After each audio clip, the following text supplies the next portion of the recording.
কিছুক্ষণ আগে Asian Cup বাছাইয়ে হংকং বাংলাদেশ ম্যাচ শেষ হয়েছে, 1-1 সমতায় খেলা শেষ হয়েছে। এই মুহূর্তে হংকং থেকে সরাসরি যোগ দিচ্ছেন শাফায়েত মিদুল। মিদুল, আমরা দেখছিলাম যে কিছুক্ষণ আগেই খেলা শেষ হয়েছে এবং বাংলাদেশ দারুণভাবে ম্যাচে ফিরেছিল। বাংলাদেশ কি জয়ের সুযোগটা হারালো কিনা এবং এশিয়ান কাপের মূল পর্বে খেলার সুযোগটা হারালো কিনা?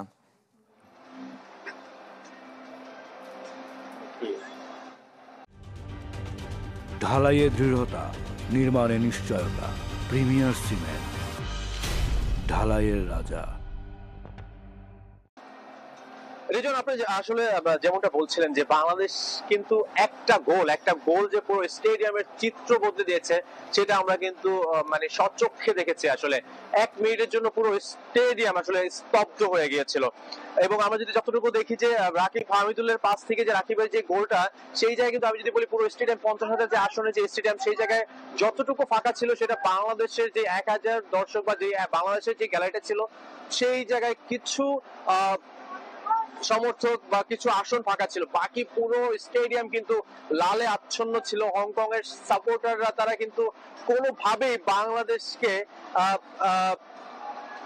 তাদের যে সামর্থ্য, সেই সামর্থ্য দেখাতে দেয়নি।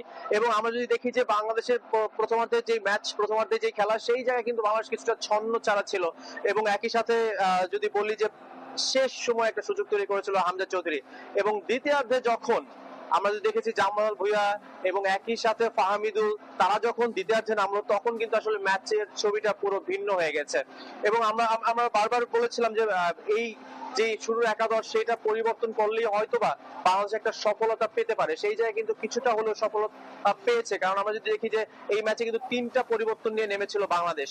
এবং আমরা যদি বলি যে 45 বছর পর এশিয়ান কাপ খেলার যেই মূল পর্বে খেলার যেই সুযোগটা, সেটা হয়তো বা বাংলাদেশের নেই, তবে যেই বিদেশের মাঠে ড্র, সেটা হয়তো বা আমাদের যে বাঙালি যারা ফুটবল ভালোবাসে তাদের মনে একটু হলো স্বস্তি দিয়েছে এবং শান্তি দিয়েছে, যারা এখানে খেলা দেখতে এসেছে মাঠে বসে। রিজওয়ান, ধন্যবাদ আপনাকে মিদুল, আমাদের সঙ্গে যোগ দেওয়ার জন্য। হংকং থেকে যোগ দিয়েছিলেন শাফায়েত মিদুল।